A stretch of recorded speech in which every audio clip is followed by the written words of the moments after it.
వర్ధిల్లాలి విద్యార్థుల ఐక్యత, వర్ధిల్లాలి విద్యార్థుల ఉద్యమాలు, వర్ధిల్లాలి ప్రగతిశీల విద్యార్థి ఉద్యమాలు. పోరాడదాం కేంద్ర రాష్ట్ర ప్రభుత్వాల అప్రజాస్వామిక విధానాలకు వ్యతిరేకంగా, పోరాడదాం కేంద్ర రాష్ట్ర ప్రభుత్వాల అప్రజాస్వామిక విధానాలకు వ్యతిరేకంగా. లాఠీలను అడ్డుపెట్టి ఉద్యమాలను ఆపలేరు, ఉద్యమాలను ఆపలేరు. లాఠీలను అడ్డుపెట్టి ఉద్యమాలను ఆపలేరు, ఉద్యమాలను ఆపలేరు, ఉద్యమాలను ఆపలేరు. మీ లాఠీలు చెరసాలలు విద్యార్థులను ఆపలేవు. తెరవాలి తెలంగాణలో మూతపడ్డ బడులను వెంటనే, తెరవాలి తెలంగాణలో మూతపడ్డ బడులను వెంటనే. అభివృద్ధి చేయాలి తెలంగాణలోని యూనివర్సిటీలను వెంటనే, అభివృద్ధి చేయాలి తెలంగాణలోని యూనివర్సిటీలను వెంటనే. విజయం విజయం ఉద్యమాల విజయం, విజయం విజయం ఉద్యమాల విజయం, విజయం విజయం ఉద్యమాల విజయం, విజయం విజయం ఉద్యమాల విజయం. వర్ధిల్లాలి విద్యార్థుల ఐక్యత. మీడియా మిత్రులందరికీ కూడా స్వాగతం. అదేవిధంగా తెలంగాణ క్రాంతి దళ ఆధ్వర్యంలో విద్యార్థుల యొక్క ఉద్యమానికి మద్దతు తెలుపుతూ అభినందిస్తూ ఈరోజు మనం అందరం ఇక్కడ సమావేశమైనాం. ఏదైతే నీట్ పేపర్ లీక్ అనే సమస్యను తీసుకొని వచ్చి విద్యార్థులు ఉధృతంగా దేశ రాజధాని అయినటువంటి ఢిల్లీలో వాళ్ళు చేసినటువంటి ఉద్యమం భవిష్యత్తులో రాబోయేటటువంటి అనేకమైనటువంటి ప్రగతిశీల ఉద్యమాలకు ఈరోజు ఒక అలవాలం కాబోతా ఉన్నది, అయింది కూడా.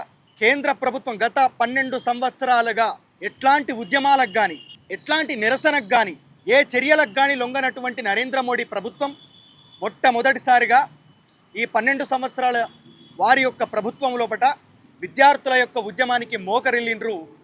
ఏదైతే విద్యార్థులు పెట్టినటువంటి డిమాండ్ ఉన్నదో, నీట్ పేపర్ లీక్కి బాధ్యత వహిస్తూ ధర్మేంద్ర ప్రధాన్ రాజీనామా చేయాలన్నటువంటి వాళ్ళు పెట్టినటువంటి డిమాండ్కు ఒప్పుకొని ఈరోజు మొట్టమొదటిసారిగా కేంద్ర ప్రభుత్వం అనేది పరాజయం పాలైపోయింది. ఇది విద్యార్థుల యొక్క విజయం. ఆనాడు తెలంగాణ లోపల 60 సంవత్సరాల ఉద్యమంలో ఏనాడైతే అది తెలంగాణ విద్యార్థుల చేతికి వచ్చిందో అది విజయం సాధించింది. ఈరోజు అదే బాట లోపల ఢిల్లీలో దేశ రాజధానిలో లక్షలాది మంది విద్యార్థులు ఏకమై ఈరోజు నీట్ పేపర్ లీక్ సంబంధించినటువంటి ఆ ఉద్యమాన్ని బలంగా నడిపించి దాన్ని సక్సెస్ చేసి ఈరోజు అందరికీ ఆదర్శప్రాయంగా నిలిచిర్రు. కాబట్టి వాళ్ళందరికీ కూడా ఈరోజు మేము కృతజ్ఞతలు తెలుపుకుంటా ఉన్నాం, అభినందనలు తెలుపుకుంటా ఉన్నాం. తెలంగాణ నుంచి కూడా చాలామంది విద్యార్థులు ఢిల్లీ వెళ్ళి అక్కడ వాళ్ళకు మద్దతు తెలపడం జరిగింది, అక్కడ ఉద్యమం లోపల భాగస్వామ్యం అవ్వడం జరిగింది. ఇది నిజంగా ప్రజాస్వామ్యానికి గెలుపులా మనం భావించాలి. గదరన్న ఒక మాట అంటాడు, జబ్ తక్ ఇన్సాన్ భూకా హే తబ్ తక్ ఇస్ దునియా మే తుఫాన్ ఆయేగా. ఎంత వరదాకనైతే జీవులు ఆకలితో అలమటిస్తారో అంత వరదాకా తిరుగుబాటు ఆగదని చెప్తాడు. ఆగదు ఆగదు ఆగదు ఈ ఆకలి పోరు ఆగదు, ఆగదు ఆగదు ఆగదు ఈ ఆకలి పోరు ఆగదు, ఈ దోపిడి పాలనాంతం వరకు విద్యార్థుల పోరు ఆగదు, ఆగదు ఆగదు ఆగదు ఈ ఆకలి పోరు ఆగదు.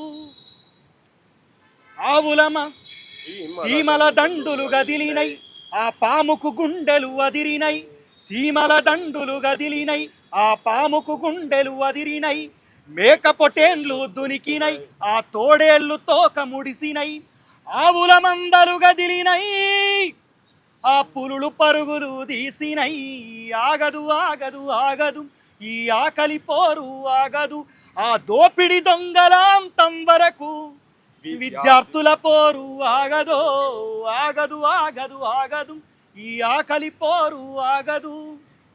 కాకపోతే ఇందులో విషాదకరమైనటువంటి విషయం, విద్యార్థుల మీద జరిగినటువంటి లాఠీ చార్జు. అక్కడ చనిపోయినటువంటి ఒక విద్యార్థి, ఆమెకు కూడా మనస్ఫూర్తిగా ఇక్కడ విషాదకరమైనటువంటి విషయం గురించి అందరం కూడా నివాళులు తెలుపుకోవాల్సినటువంటి అవసరం ఉన్నది. తెలంగాణ క్రాంతి దళ ఆధ్వర్యంలో ఆ విద్యార్థినికి అందరం కూడా నివాళులు అర్పిస్తూ ఉన్నాం. ఒక అమ్మాయి మరణించింది, ఇప్పుడు సోషల్ మీడియా ఒక అమ్మాయి చనిపోయింది. కాబట్టి ఇది చాలా అరాచకమైనటువంటి విషయం. విద్యార్థుల మీద ఆ విజువల్స్ ఒక్కసారి కనుక మనం చూస్తే ఎంత దుర్మార్గంగా పోలీసులు లాఠీలను ప్రయోగించి విద్యార్థులను అణిచివేసే ప్రయత్నం చేస్తారో మనకు అర్థమవుతుంది. అంతేకాకుండా తెలంగాణ ప్రాంతం లోపల అనేక మంది సోషల్ మీడియా లోపల విస్తృత స్థాయిలో విష ప్రచారం కూడా చేసిర్రు. వాళ్ళందరికీ ఒకటే విషయం చెప్తా ఉన్నాం, మీరు విద్యార్థులందరినీ చైనా ఏజెంట్లు, పాకిస్తాన్ ఏజెంట్లు అని ఇష్టం వచ్చినట్టు మాట్లాడారు. కానీ ministry of external affairs minister ఏం చెప్పిండు, ఎటువంటి ఫారెన్ ఫండింగ్ అనేది జరగలేదు ఉద్యమానికి అని చెప్పి చాలా క్లారిటీ ఇచ్చేసిండు. ఇక్కడ మీరు దెబ్బతిన్నారు. ఆ తర్వాత విద్యార్థులందరినీ కూడా యాంటీ నేషనల్స్, దేశద్రోహులు అని చెప్పి ఇష్టం వచ్చినట్టు మాట్లాడారు. ఇష్టం వచ్చినట్టు రాంగ్ నెరేటివ్స్ అనేటివి బిల్డ్ చేసి సోషల్ మీడియాలో కూడా ప్రచారం చేసి అక్కడ కూడా సాక్షాత్ ప్రధానమంత్రి ఈరోజు విద్యార్థుల యొక్క ఉద్యమం గురించి మాట్లాడినటువంటి విషయాన్ని కూడా చూస్తున్నాం. మీ పార్టీ మిమ్మల్ని బొందబెడుతుంది. మీరు ఎవరినైతే డిఫెండ్ చేయడానికి ఈరోజు ఉద్యమాల గడ్డైనటువంటి తెలంగాణ లోపల పుట్టి ఇష్టం వచ్చినట్టు మాట్లాడుతూ ఉన్నారో, మీరు ఎవరిని సపోర్ట్ చేస్తూ ఉన్నారో వాళ్ళే మిమ్మల్ని నిండా గంగల గోదాట్ల కృష్ణల ముంచుతారు. ఆ తర్వాత తెలంగాణ సమాజం కూడా మిమ్మల్ని ఏ రకంగా చూస్తుందో ఒక్కసారి అర్థం చేసుకోవాలి, భవిష్యత్తును దృష్టిలో పెట్టుకోవాలని చెప్పి హెచ్చరిక చేస్తూ ఉన్నాం. అంతేకాకుండా ఈ ఉద్యమం గురించి ఈరోజు రాహుల్ గాంధీకి చిన్న దెబ్బ తగలంగానే మొత్తం ఇక్కడ ఉన్నటువంటి ఎమ్మెల్యేలు, మంత్రులు, రాష్ట్రకు ముఖ్యమంత్రి కూడా రోడ్ల మీదకి వచ్చి ఈరోజు ధర్నా చేసినటువంటి పరిస్థితి. విద్యార్థుల మీద లాఠీ చార్జ్ జరిగినప్పుడు ఏడవైనవు బిడ్డ, ఎక్కడవైనా అన్నారు రేవంత్ రెడ్డి. విద్యార్థులు అక్కడ ఉద్యమం చేస్తున్నప్పుడు ఇక్కడ నుంచి ఒక్క ఎమ్మెల్యే కానీ, ఒక్క మంత్రి కానీ, నువ్వు కానీ ఎందుకు మాట్లాడే?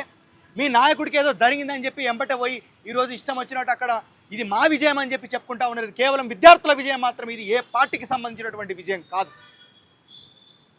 ఈరోజు యువతరం బిల్ అని ఒకటి మేము అక్కడ వాళ్ళ మీద కేసులు ఎత్తేయాలని చెప్పి మేము ఇక్కడ తీర్మానం చేసేట్టు పంపుతా అని చెప్తాను అంటాను కదా. తెలంగాణ లోపల ఉన్నటువంటి విద్యారంగ సమస్యల గురించి ఏనాడు పట్టించుకుంటామని చెప్పి ఈరోజు మేము మాట్లాడుతూ ఉన్నాం. తెలంగాణ లోపల మీ ప్రభుత్వం ఏర్పడిన తర్వాత 42 మంది చిన్న పిల్లలు, విద్యార్థులు హాస్టళ్లల్లో ఫుడ్ పాయిజనింగ్ అయి చచ్చిపోయారు. దానికి ఏం సమాధానం చెప్తావు? ఆ తర్వాత సంఖ్య కూడా పెరిగింది.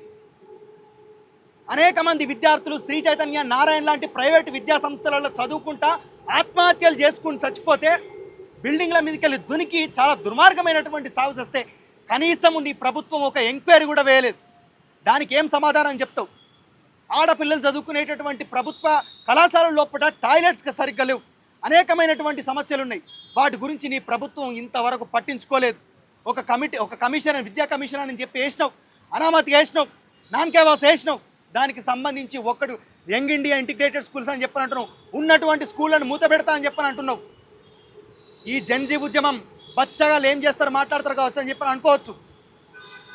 ఒకటి గుర్తుపెట్టుకో, రేవంత్ రెడ్డి బచ్చాగాలే ఢిల్లీని ఉత్సవించారు, ధర్మేంద్ర ప్రధాన్ రాజీనామా చేసిండు. ఈరోజు మేము కూడా అదే చెప్తా ఉన్నాం, ఆ ఉద్యమం ఇటువైపు మళ్ళకుండా చూసుకో. ఇది ఒక మొదటి హెచ్చరిక లెక్క భావించు. ఇప్పటికైనా సొయ్యికి వచ్చి, తెలంగాణ సొయ్యికి వచ్చి ఏ లక్ష్యాల కోసం ఇక్కడ అమరవీరుల స్తూపం దగ్గర నిలబడడం అమరులు అయిపోయారో అనేక మంది విద్యార్థులు, వాళ్ళ ఆశయాలు నెరవేర్చే విధంగా ఈనాటికైనా నువ్వు తప్పు తెలుసుకొని నీ యొక్క తప్పులను సరిదిద్దుకుంటే మంచుకుంటానని చెప్పి ఈరోజు విద్యార్థుల తరఫున, తెలంగాణ పౌర సమాజం తరఫున, తెలంగాణ క్రాంతి దళ తరఫున మేము హెచ్చరిస్తూ ఉన్నాం. కాబట్టి ఇప్పటికైనా సరే విద్యార్థులు పూనుకుంటే వాళ్ళ కోపం వస్తే ఎంతటి ప్రభుత్వమైనా, ఎంతటి హిట్లర్ ఆలోచనలో ఉన్నటువంటి వ్యక్తులైనా తల వంచాల్సిందే, మోకరిల్లాల్సిందే అని చెప్పి మరొక్కసారి విద్యార్థులు ఈరోజు నిరూపించరు. కాబట్టి ఖచ్చితంగా విద్యార్థుల యొక్క ఉద్యమాలు మరింత బలోపేతం కావాలి. వాళ్ళు ఖచ్చితంగా మళ్ళా పూనుకొని ఇక్కడ తెలంగాణ లోపల ఉన్నటువంటి సమస్యల మీద కూడా పోరాటం చేయాల్సినటువంటి అవసరం ఎంత ఉన్నదని చెప్పి వాళ్ళకు మద్దతు తెలుపుతూ, ప్రళయమై కదిలింది యువతరం, విలయమై సాగింది నవనవతరం. ప్రళయమై కదిలింది యువతరం, విలయమై సాగింది నవనవతరం. విద్యార్థి వీరుల వీర విజృంభణకు అల్లాడిపోయరా హస్తినాపురం. ప్రళయమై కదిలింది యువతరం, విలయమై సాగింది నవనవతరం. మన పిల్లలే అన్న జాలైన లేక, అక్క జల్లెల సాటి మహిళలని చూడక, మారు వేషములోన మనువాద గుండాలు దాడి చేసెర భావి భరత పౌరుల పైన. లాఠీలు జొలిపిల్చి రక్తాలు పారగా జలధరిల్ జరజంతరు మంతరు, జలధరిల్ జరజంతరు మంతరు. కనులారగాంచుతూ ఈ దమనము భగ్గుమని మండింది మా దేశము. ప్రళయమై పొంగింది యువతరం, విలయమై సాగింది నవనవతరం. వర్ధిల్లాలి విద్యార్థుల ఐక్యత, వర్ధిల్లాలి విద్యార్థుల ఉద్యమాలు.